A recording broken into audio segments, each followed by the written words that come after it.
Om Sthapakaya cha dharmasya sarvadharmasvarupine Avatara Varishthaya Ramakrishnaya Te Namaha Jananim Saradam Devim Ramakrishnam Jagadgurum Padapadme Tayo Shritva Pranamami Muhurmuhu Namah Shri Yatirajaya Vivekananda Surai Satchit Sukha Swarupaya Swami Sarvapriyananda.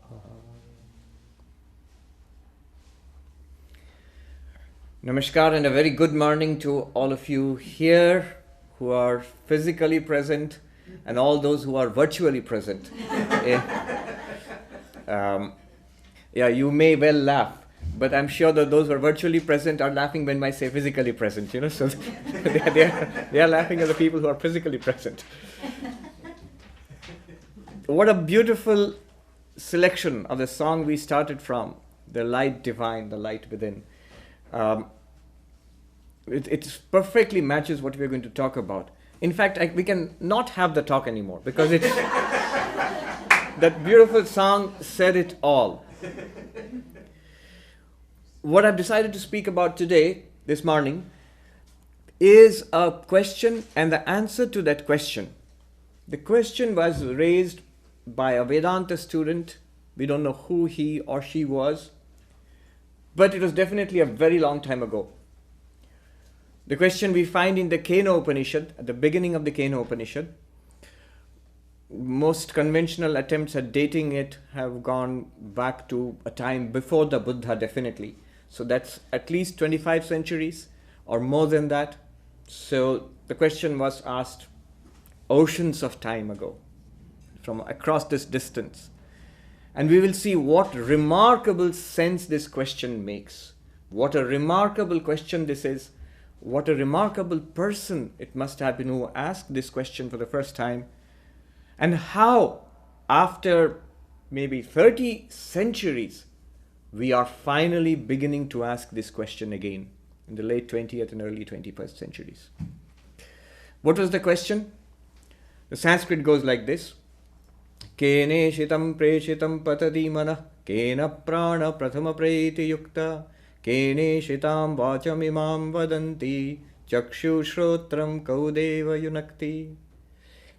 He asks, this student asks the teacher. Who the teacher is and who the student is not mentioned in the Upanishad. But it's a dialogue. So the student asks, impelled by what light, inspired by what power does my mind think? Impelled and inspired by what inner light are these words uttered? What illumines my sight, gives me the experience of seeing? What is it that, illumines my other senses by which I can hear, I can smell, So all of this question, he asks the question, Gaudeva, which bright being, which light is it that impels, that inspires, that illumines all this? Let us dwell for a while on the question. What the question is that all our conscious experience, it's remarkable. It's remarkable. Here is it. Here is this body of flesh and blood and bone. And I can see, I can hear. I have the conscious experience of talking, walking, grasping something. I have the conscious experience of thinking. Each of us has it. In fact, the most important thing that we all have ever is this conscious experience. This is our life. This is my life. This is your life. This is her life. This conscious experience, this continuous movie we are having all the time, where we consciously experience the world outside, sights, smells, people, things, where we experience our own thoughts, feelings, emotions. So an external world of which our body is also a part of the external world. And an internal private world which we all feel all the time. Memories, thoughts, feelings, desires, frustrations, fear, all of that inside. All of this is conscious experience. And this person is asking, what is the nature of this conscious experience? What makes it possible? What is the importance of this question? Let's think about it. This body is material. There's no doubt about it. It's a bunch of chemicals. If you ask modern science, they'll tell you there's so many chemicals, elements put together, and that's the body, our flesh, our bones, our blood and all. And after all, when you want to treat the body, you can come and join us here. If we have a problem with the body, the doctors give us medicines for the body. And what are those medicines? They matter. They're elements, they're chemicals. So that cures our problems, our physical problems, because body is physical, it's matter. And the mind, and if you ask Vedanta, what is the body? If you ask Indian philosophy, they will answer the same thing. It is matter. They don't use our modern terms for our modern elements. They will use the ancient terms which were used by all civilizations in the past. The 5 elements. Our body is made of, they call it pancha-bhūta, 5 elements. Earth, water, fire, air and space. Every ancient civilization, not just India, not just all the philosophies of India, but in ancient Greece too. Sometimes 4 elements, sometimes 5 elements. So they will say, yes, it is made of matter. The physical body is made of matter, the 5 elements. And the mind within which we experience, thoughts, feelings, emotions, ideas, memories. What is that? Modern science as yet has no clear answer. The generally accepted answer so far is that mind is something which is produced by matter. It's what scientists call an epiphenomenon. You have a candle, you light a candle, it produces light and heat. It's a byproduct of a chemical process. So you have a lot of chemical processes going on in the body and chemical processes in the brain and nervous system. Somehow they say it generates what we experience as the mind. How it generates, how it works, modern science has really, it has to be said, we really don't have a clue. Modern science doesn't have a clue. We're just beginning to investigate it. But modern science says it's a product of matter. We can't think of anything else. It must be a product of matter. But what it is exactly, we don't know. Vedanta has an answer. They say the mind also is matter. Modern science is right. But Vedanta has a concept of subtle matter. Our physical bodies, this table, our bodies, these are made of gross matter, the 5 gross elements. And these 5 gross elements have a subtle form, sukshma. Sukshma, that word means subtle. So these 5 elements have there's a gross earth and a gross water and a gross space and a gross air. And that is what constitutes our subtle body. They call it the subtle body. And that is our mind, according to them. It's also material. In principle, it's interesting. Vedanta doesn't differ from modern science. Modern science, it says the mind must be generated by the brain. Vedanta says the mind is also material. It's also material. Now the question asked by this student, here is the brilliant insight the student has and the reason for asking this question.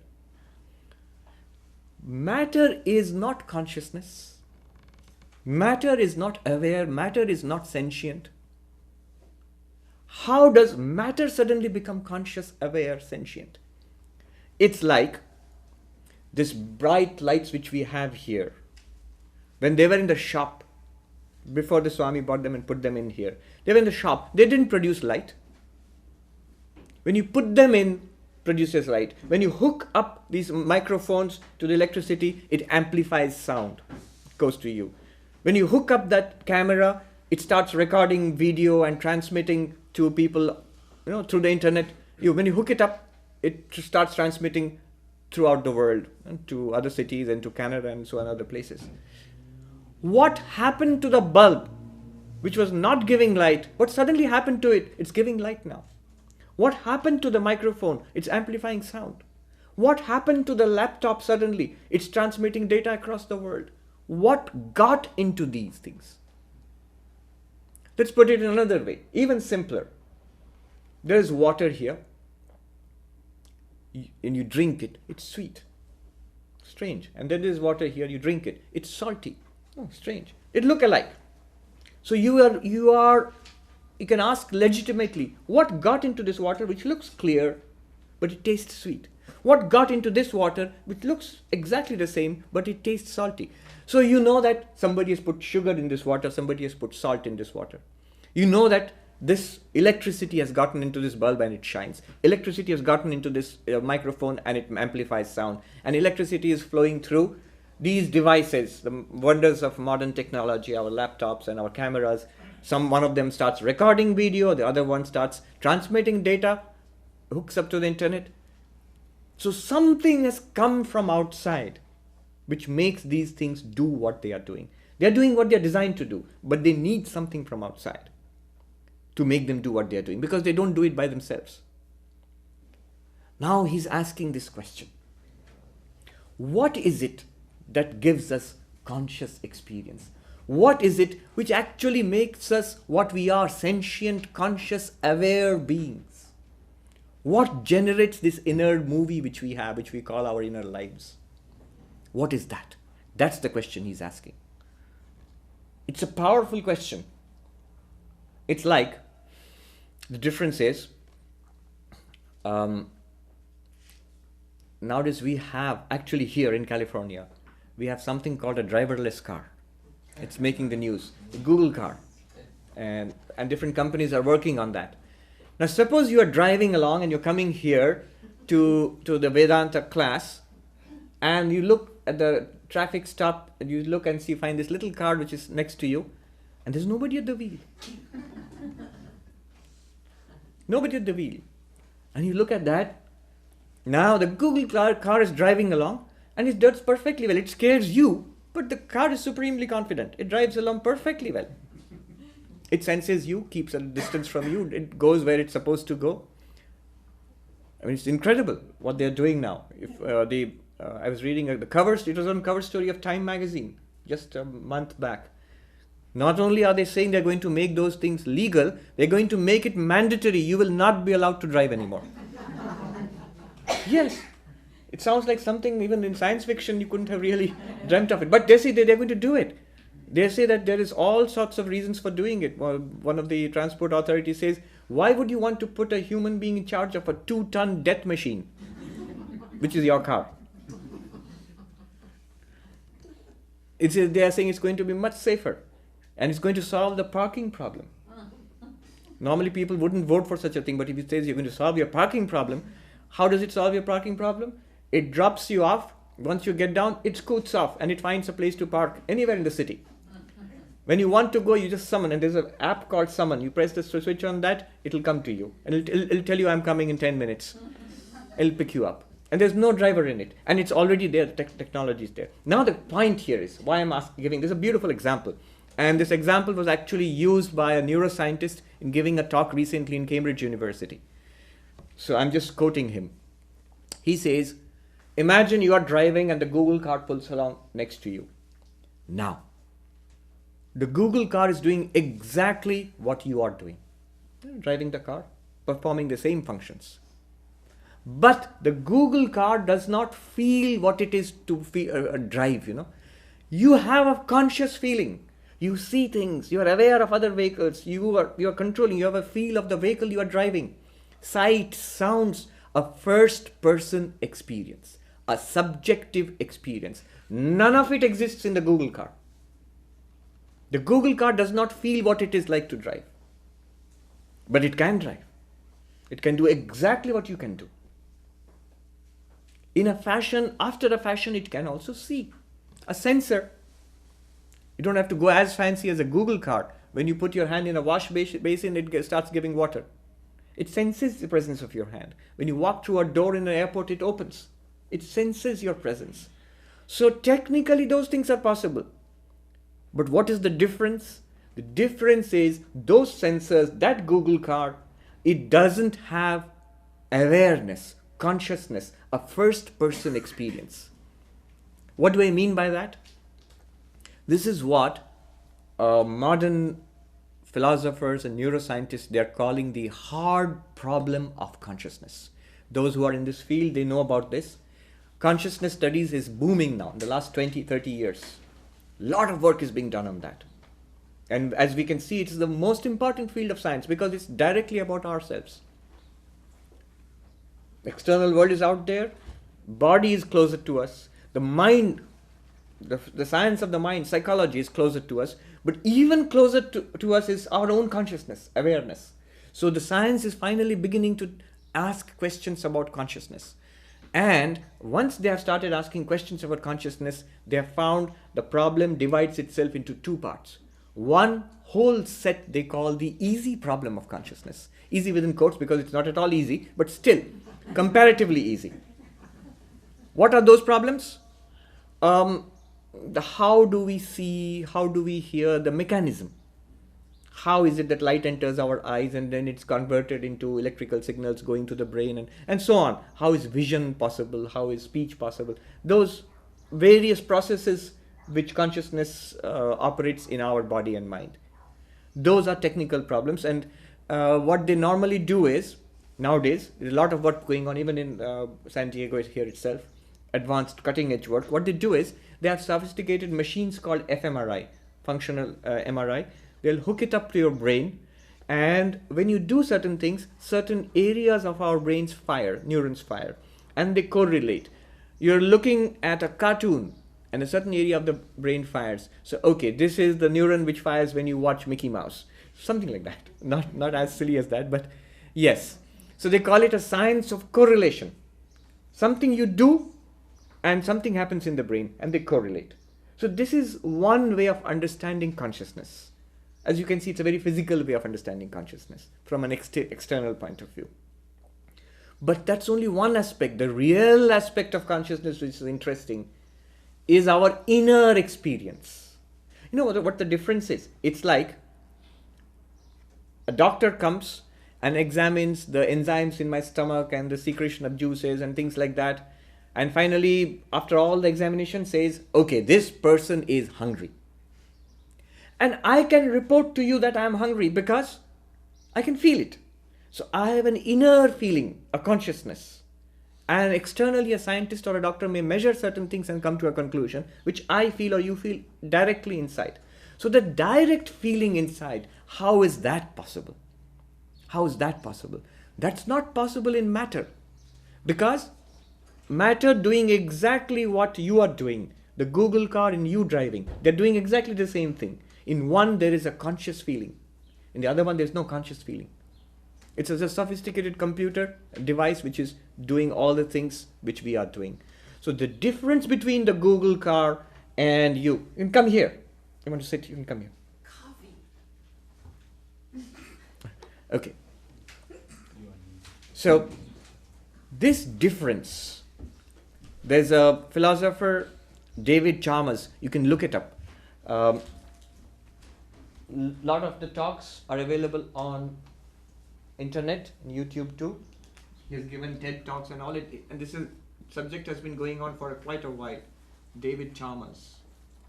He is the one who has posed the hard problem of consciousness.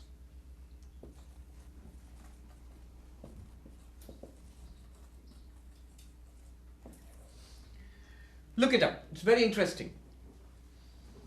And it's so amazing to think that 30 centuries ago, here is this person in the Keno Upanishad asking exactly the same question.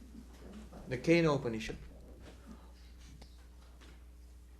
It's not easy to ask that question.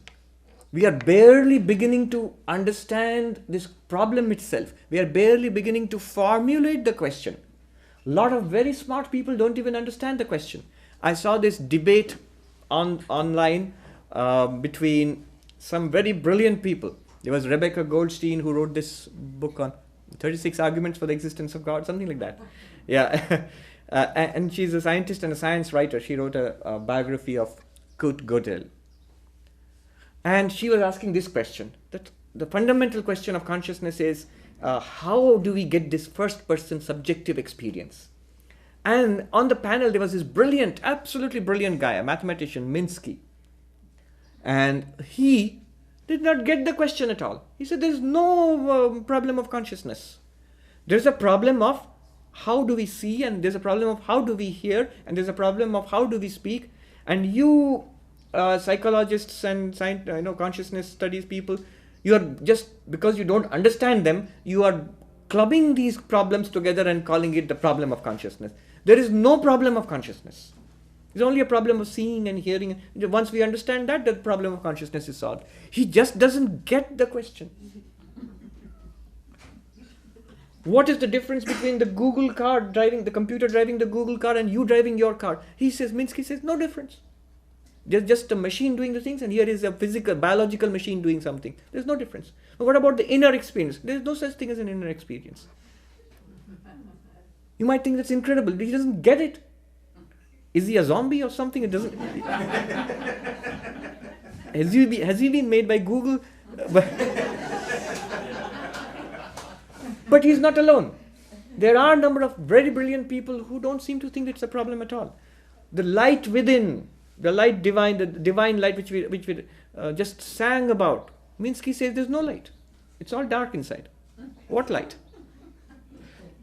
So we are struggling with this question. We're trying to formulate this question now, and it's an accepted fact in consciousness studies. There are textbooks on it now, and people are struggling, but it's very difficult to understand, very difficult to get a grasp on this question, and let alone solve it. And what we are struggling to do today, in the 21st century, 3,000 years ago, here's this person beautifully asking this question. Minsky would say, no, he's wrong. He's asking what makes my eyes see and what makes my ears hear. These are different questions. There is a separate process for the eyes and separate process for the ears, separate process for speech. But the person who's asking the question, look at the way he has put the question. 30 centuries ago, he answers Minsky. He says, no, it's one thing. He says, what is the one light shining through all of this? After all, it is our continuous inner experience right now.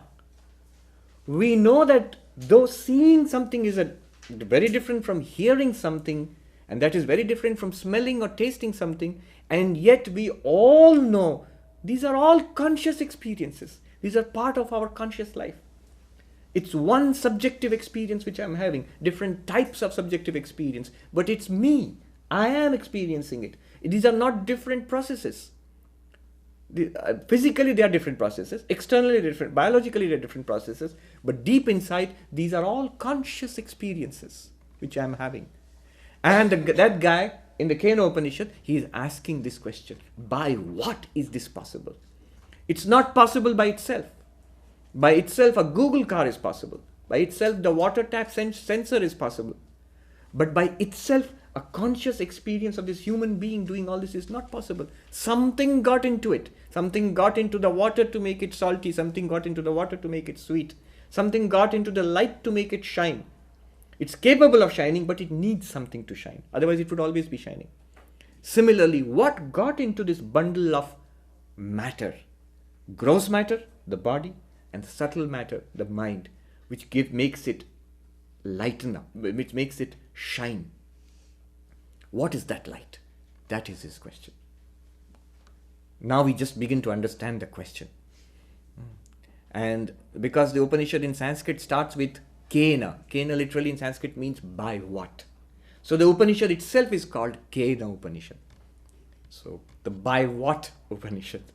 That is the question. If you think the question is remarkable, and it is, the answer will just blow your mind. To use an Americanism, the answer will just blow your mind. The teacher says that this is the most important question in all of human life. And its answer is the answer to all our questions. It's a solution to all our problems. It's the secret of spirituality and religion, the answer to this question. But the answer that the teacher gives is also very remarkable. It's puzzling at first. Let me give you the answer, then we'll go into it and see what it means for us in our spiritual life. The teacher says, the student asks, so what is it that makes my eyes see, my ears hear, my speech speak? And the answer that the teacher gives is, Shrotrasya shrotram manaso mano yat vachoha vachasa pranasya prana chakshushas chakshur atimuchya dhira pretyasmad lokadamrita bhavanti. The answer has three parts. But the first part is a direct answer to the question. The question was, what is it that makes my eyes see this conscious experience? What happens? What is that? What is that light? And the answer of the teacher is, it is the eye of the eye. It is the ear of the ear. It is the mind of the mind. It is the speech of the speech. What kind of answer is that? The ear of the ear. Any conscious activity you do, you speak, so it's the speech of the speech. You see, it's the eye of the eye. You hear, it's the ear of the ear. By that, what does it mean? The teacher is using a very sophisticated technique, and we'll try to break it down and understand. What he's doing is, he's giving an answer, the perfect, most perfect possible answer to this very difficult question. We are just beginning to understand the question now. The answer will take some time to understand. But he's giving an answer, a very perfect answer. And not only a perfect answer, it's not a theoretical answer. He's putting it in terms which will be immediately useful to us. Let's see how. It's an answer which, if understood, leads immediately to enlightenment. It leads immediately to answer the question at the deepest level, who am I? Because by now we must have all understood what the student is asking is, what is this thing? What am I really? That's what the student is asking. This bundle of seeing, hearing, thinking, smelling, touching, being happy, being sad, desiring, and then finally growing old and dying. What is this thing? What's the mystery of this thing? That's what he's asking. Basically, he's asking, who am I? What am I? Now the answer is this. The answer in one word is consciousness. But let's appreciate what consciousness is. Otherwise, you run the danger of going down the path that Minsky took. You know? Consciousness is something that's produced by the body and mind. It's just a few processes put together. So he says, first thing he says, you're seeing, you're having the first person experience of seeing. What is behind that? What is the light behind that? He says it is the eye of the eye. The moment you use a term like the eye of the eye, you immediately mean it is something different from the eye itself. First of all, you mean that. Otherwise, you would have said it is the eyes themselves. Moment you say eye of the eye means E-Y-E. The eye of the eye, the ear of the ear, you mean that there is something which is different from the eyes, something which is different from the ears. It's not part of the visual system. It's not part of the auditory system. No more than electricity is part of the bulb. No more than sugar is part of the water. It's something different from our physical body-mind system. Number one. But yet it is not completely apart. It's something different which is not part of the body-mind system, which means consciousness is not a part of the body. That's the first answer. Consciousness is not a part of the body. Hands are part of the body. My liver is part of the body, or kidney is part of the body. I am not entitled to speak of my consciousness in that way. It's not like I have a kidney and I have two kidneys and a liver and a heart and a consciousness. Not like that. It is something apart from the body. That's number one. He also means, by implication, it's not something produced by the body. The consciousness, the light within, is not something produced by a mixture of chemicals in this body. Mixture of the matter can only produce more matter. It cannot produce sentience, awareness, consciousness. Remember, here I am making a subtle difference between so-called conscious activities and consciousness itself. Conscious activities can be imitated by matter. Your conscious activity of driving a car can be beautifully imitated by the Google car without consciousness. It is being imitated. But consciousness itself is not produced by matter. That's what they're claiming, at least. So it's not a part of the body, it's not even a product from the brain. Number one. Number two, by saying it is the eye of the eye, it seems to imply that in some sense it is the essence of seeing. It's not just something apart and something different from the eye, but it's there in the visual system itself. So consciousness is something which pervades us. It's apart from the body, but it pervades the mind and the body. That's why we feel conscious. The mind feels conscious, at least hopefully. Sometimes Vedanta classes have a way of making the mind feel unconscious. They go off to sleep. So it pervades the mind, it pervades the body.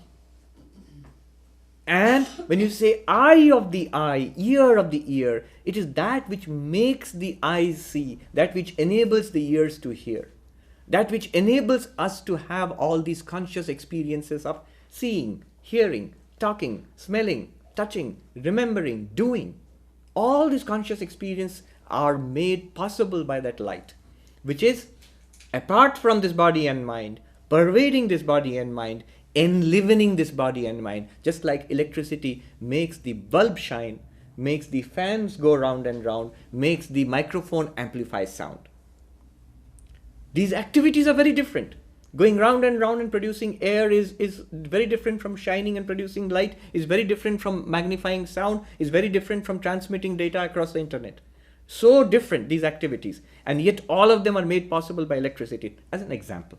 In the same way, our activities of seeing and hearing and smelling and remembering, they're all different activities, but they're all made conscious, illumined by consciousness. So this is something different from the body-mind system, pervading the body-mind system and enabling the different components of our body-mind system to do what they are doing. It makes the ear hear, it makes the eye see, it makes the organ of speech speak. That's why the teacher says this, all in that strange way of putting it, ear of the ear. Student, what you ask for is the ear of the ear, eyes of the eyes, the organ of the speech, the mind of the mind. What he means, it's one thing, it's consciousness, which enables all these different systems to start functioning and having conscious experiences. That's one part. Why does he use this strange language? Why doesn't he just say consciousness? What will happen if he says consciousness? What problem will happen? The problem which has happened in two ways. First problem that will happen is, I'm asking for an answer. What is it that makes me conscious? Right? And all that I'm aware of is the external world, is my own body mind. Isn't it? That's what we are aware of. We are aware of objects. They may be gross objects in the world outside. They may be subtle objects in my mind, thoughts and emotions, feelings. The moment you say, what you are looking for, oh student, is consciousness, what will I think? I'll think it's one more object. That there is something out there called consciousness, now I have to find it. You will never find it. If you say that, oh, your question is a wonderful question and the answer to your question is you are pure consciousness. And we find it all the time in books, Vedanta books, and everywhere it is said. The answer is correct, but it is not useful. It's not useful. Yeah, it's like that, There's this person who was a balloonist, a hot air balloon. He went up and then he came down at some random place in a big field. And he came down there and this man walked up to him. He was still in the balloon, is descending, and he shouts down at the man, "Can you help me? I'm lost. Where am I? Can you tell me?" And the man looks up at him and says, "You're in a balloon." And the man in the balloon replies, "Are you a mathematician?" The man on the ground says, "Yes, how did you know?" "Well, because of your answer. It's absolutely correct and absolutely useless."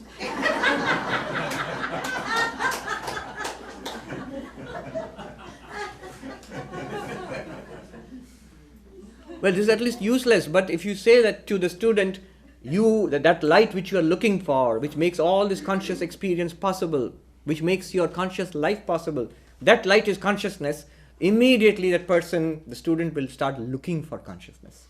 And he will never ever find it. Why not? Not because it's not there. Because he is the one who's looking. He is the one who's looking. Whatever he finds will be not him. He finds something that's illumined by consciousness. It's like you're looking with a flashlight, and whatever you find is not the flashlight. It's something which the flashlight illumines. And if you try to say that is the flashlight and try to turn it around, you still can't find it because it's still behind the light. So the consciousness, if you say it's just consciousness, the person makes a big mistake of looking for it. And it's not funny because we may think that's very funny. Just about all the modern neuroscientists are right now making exactly the same mistake. They're looking for consciousness. They'll never ever find it. They'll find the brain, they'll find neurons, they'll find neuronal activity, they'll find correlation between neuronal activity and certain reported states of the mind. Never ever find consciousness. In fact, there's one more step to go. In Indian philosophy, in Vedanta and Sankhya, beyond the body, beyond the brain, they have found subtle matter, which is the mind. So one day the scientists may even find subtle matter. But even that is not consciousness. That's just our mind, our thoughts, feelings, emotions. So it becomes an object which you start looking for. To prevent that, the teacher does not say to the student, hey, look, answer is simple. You are consciousness. That's it. Don't bother me. No. The teacher is now giving the answer to the student, the most precise answer that can be given, but also the most useful answer that can be given, which the student can use, can catch hold of and get enlightened. Really realize for himself or herself what he or she is.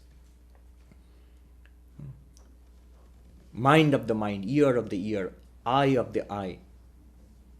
Knowing this, he says, Atimuchya dhira. The word used there, the Sanskrit word is dhira. Dhira literally means, in our Indian languages, it means a patient person, a persevering person, basically a spiritual aspirant, the one who is holding on to the spiritual pursuit, looking for God or self-realization till he or she gets it. So that's a dhira. What is he supposed to do? Atimuchya. The Sanskrit word is very interesting. What is the purpose of all this? How do you use this? You use it in this way. The word I, right now, every word refers to something. When I say pen, the word pen refers to this object. The pen is a word and the object is this. Now let me ask you, here is a word, the shortest word, I, the vertical I. What does it refer to? What's the object? You say, look, I refers to this. When I say I, it refers to this. When you say I, it refers to that. So what is that? It's the body-mind. Here is my body, and which you can see, and here inside me is the mind which I have got access to. And this is what I mean by I. When I say I, it means this. This is what is referred to by the passport. When it says Swami Sarvapriyananda, such and such person, this is the history, this is the background. It refers to the body and mind. And Swami Vivekananda says, sit quietly and say to yourself, I. If any thought of the body or the mind comes to you, then you are not yet enlightened. If the I refers to the body-mind, this is our condition, unenlightened condition. And what the I should refer to is pure consciousness.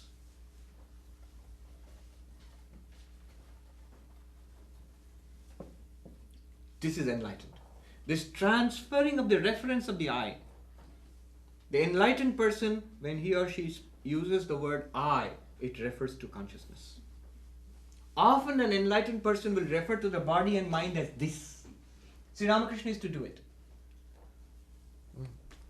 One day you will find that this is worshipped. Sri Ramakrishna used to say. When you come here, he used to say in Dakshineshwar, temple of Kali, temple of Dakshineshwar, when you come here, when you come to this place, when you come to visit this, you should bring some gifts for this. That means fruits, and like you bring for a holy person. So this, often enlightened person will refer to body, mind as this. Sometimes they refer to the body, mind as I, as in Sri Ramakrishna used to say, my hand is broken, or I will drink a glass of water. So he's referring to the body, mind. But that they do only for purpose of transactions with us. In the Panchadashi of Vedantic texts, they say that the word I has three meanings. 1, 2, 3. One meaning is used by us, most of us, those who are not yet lucky enough to be enlightened. We use the word I in the first sense. What is that sense? Body plus mind. That's how we use it, I, and no other sense. But the enlightened person uses the word I in two senses. One is consciousness, pure consciousness, the atman, the light within. That which makes the eyes see and the ears hear and so on. Shrotrasya shrotram, chakshushas chakshu. That one, the pure consciousness. By I they mean that. And sometimes they use the I to refer to the body-mind in a secondary sense. They know it's not right, but they do it just for talking with us. Otherwise we'll think they are crazy. If they keep on referring to this. Now this is going to teach you. So the book says they use it in a secondary sense, in a artificial sense. They use that word I. Really, for them, the I always means pure consciousness, and this one is secondary. Another thing which comes out of this discussion is the body keeps changing. The body is the name of a series of physical changes, from childhood, from babyhood to childhood to teenage to youth to middle age to old age and disease and death. The body keeps changing. The mind keeps changing even faster. There are thoughts, thousands of thoughts every day, and the quality of the thoughts changes. Imagine the mind we had when we were 15 years old. So different from what we have it now. Imagine the mind, he'll be saying, I'm 15. Okay, you imagine the mind you had when you were 5 years old. So different. So the mind keeps changing. And yet, here's the crucial understanding. The consciousness which lights up the body-mind remains the same all throughout. Think about it. All the changes we experience are in the world outside, are in the body, are internally in the mind. Not in that which knows, illumines, lights up these changes. The consciousness is unchanging. What have we learned about that light, about that consciousness? It is something apart from the body. It's not produced by the body. It makes the body-mind do what the body-mind does. Eyes are seeing, ears are hearing, and so on. And also, it is unchanging. The body-mind are changing. It is reasonable to assume then something which is apart from the body and mind, flooding the body and mind, when the body dies, that thing will still be there. That thing will still be there. But what will be the difference? That consciousness will still be there. The body may die. That consciousness, that light will still be there. But what will be the difference? The difference will be this. When the body and mind are there, you can appreciate the presence of that light. When the body is not there, the body dies, you cannot appreciate the presence of that light anymore. It's like there's electricity here. When you plug a light into it, bulb into it, you immediately appreciate the presence of electricity. Light. Take the bulb out, the electricity is still there. You can't appreciate the presence of that. Even more interesting, right now here, for example, in this space, there is light. Look. It's being reflected from my hand. You can see my hand shining in the light. If I remove the hand, doesn't seem to be anything right here. But it's full of light right here. See? I remove it, it seems to be nothing. It's full of light. But seems to be nothing. In the same way, they say that consciousness, not produced by this body and mind, it exists all the time. Only it acts through the body and mind. It requires a body and mind to see, hear, think, smell, touch, remember, feel. Without the body and mind, the consciousness does not do any of those things, but it's still there. In other words, you, the consciousness, you are independent of the body, the changes of the body. You are not born with the birth of the body. You do not get old with the aging of the body. You do not die with the death of the body. Consciousness is immortal. Ati muchyadhira. The moment you transfer the I from the body-mind, and you actually, not just theoretically, it's difficult enough to understand theoretically. and actually to feel, to make that transition that I am the witness of the body and mind, the consciousness. When you make that, you are free of the travails, the old age and the death and the changes of the body and mind. You become immortal. Pretyasmad lokad amrita bhavanti. They say the dhira, the spiritual seeker, becomes immortal. Mortal man becomes immortal. Not becomes, more precisely speaking, always is immortal, recognizes his or her immortality. Body will still die. You cannot keep the body alive, no matter how much gluten-free bread you eat. You'll live better. The body will be healthier, it'll live better, but still it will die one day. But consciousness is not affected by gluten or by anything else. And it remains. When the body goes, when the body was not there, the consciousness was there. When the body goes, when the body is there, consciousness is there. When the body goes also, the same consciousness will be there. According to Hindu, Buddhist, Jain or Sikh ideas, there are many bodies. We have a range of bodies which come and go, life after life after life. But the consciousness is independent of them. Moment the consciousness realizes itself independent of the body and mind, the promise here is Amrita bhavanti, they become immortal. They are no longer subject to body and mind. They are no longer subject to birth and death. And that is the goal of spiritual seeking. To be independent, to be above the suffering of body and mind. What this tells you, what the teacher is telling the student, the light which you asked for, that light is there in this very body and mind. It's making all this possible. You're seeing, hearing, smelling, touching, everything. The core idea is that light, that pure consciousness. And realizing that, you become immortal. There is the greatest gain in all this. It's not just a question in neuroscience. It's the most fundamental question in all of human civilization. We are beginning to ask it today. Science is beginning to ask this question today. There are people even now who say that this question is meaningless. There is no such light. And others are saying that is the only thing that we experience. If you understand this question, you will agree that it's the most fundamental thing in all our lives. Imagine everything was there. The world was there. Body is there. But we are not aware of anything. What would life be? There wouldn't be any life. There won't be any personal subjective life for any of us. If there were only Google cars and no passengers and no drivers, there would be nobody to experience anything, let alone the Google cars. So, most important thing is this consciousness, which the light within, what we sang, the light divine, which shines through us. Now, the student is enthusiastic, like I'm sure all of us are, and he asks the question, yeah, I would like to know this. Great. The student is brilliant, so he has understood all this from the strange saying of the Guru. He said, I would like to know this light within. Tell me, how do I know this light within? And the Guru says, sorry, I can't tell you. I don't know. The next verse is very interesting. It says, Na tatra chakshur gacchati na vag gacchati no manaha na vidmo na vijanimo yatheta danushishyat. I don't know how I can teach you to that. And I don't know it myself. Why? Na tatra chakshur gacchati. You cannot see this consciousness.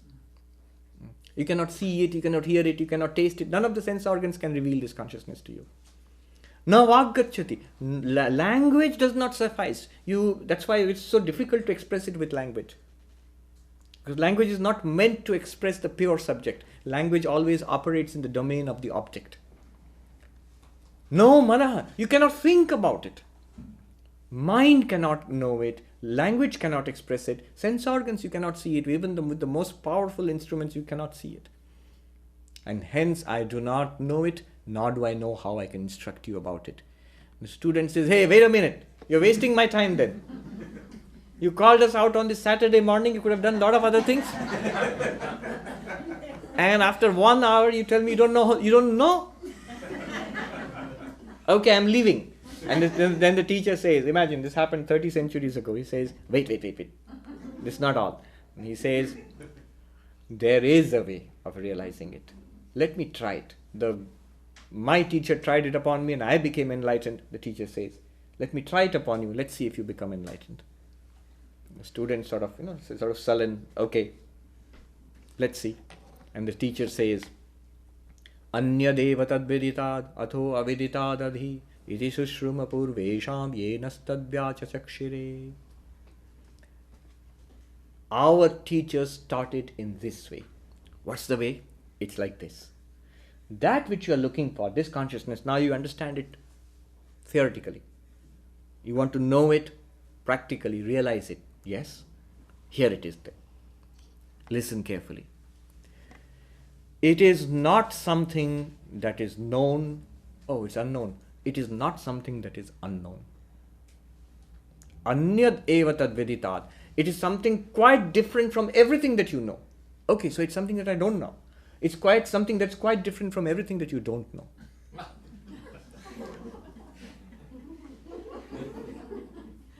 What does he mean? He means something. I'll end with this.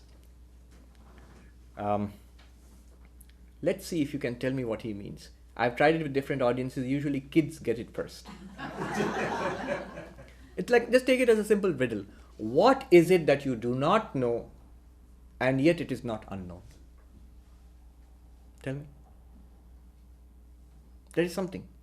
Yes? What is that which is known? All else will be known. Okay, that's another riddle. Yes, it's true. It's correct. But let me just, you can give me a direct answer.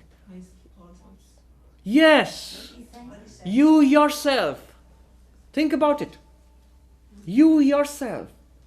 Do you know yourself? Anything that you say, I know myself. But just think about it. Wait a minute. Anything that you know about yourself is either your body, your personal experience, your biodata, your CV, your own physical body, your memories, your ideas, thoughts.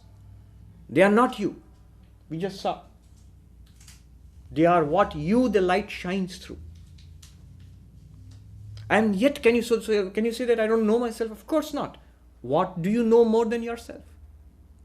Who else knows you if you do not know yourself? You know yourself all the time. It's just that we do not know ourselves objectively.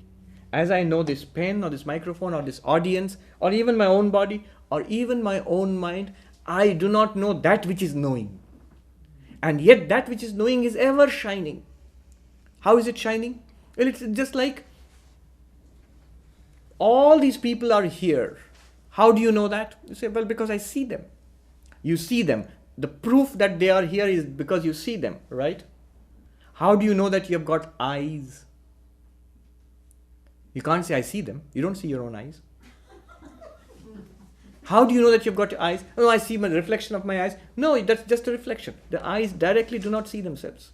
But how do you know you've got eyes? How are you so certain? Because by seeing me, you are sure that I am here. Now I'm asking you the question, by seeing what are you sure that you've got eyes? It's a trick question. By seeing what are you sure that you've got eyes? By seeing anything. The moment you see this, you know that not only is there a pen in Swami's hands, you also know that my eyes are open, or your eyes are open. Because you can see. The very fact of seeing reveals to you not only what you are seeing, but also the fact that you've got eyes. The very fact of seeing is a proof that you have got eyes. Otherwise you couldn't see. That's fair enough. The very fact that you have a conscious experience, any conscious experience, is a proof, is a knowledge that you are consciousness. It is other than the known, other than the unknown. And it's the most precise way of pointing out what you are. They are not being vague. They're not being tricky. They're not being paradoxical. They are using language the best possible way they can to directly point to what we are in reality, in the very essence of our being. It's absolutely other than that which is known. It's not an object of knowledge. And yet it is not at all unknown. It's always known. You know yourself first, know within quotes, and then you know anything else. The song was there, that shining, everything else shines. The Kathopanishad, which was they mentioned just before that song.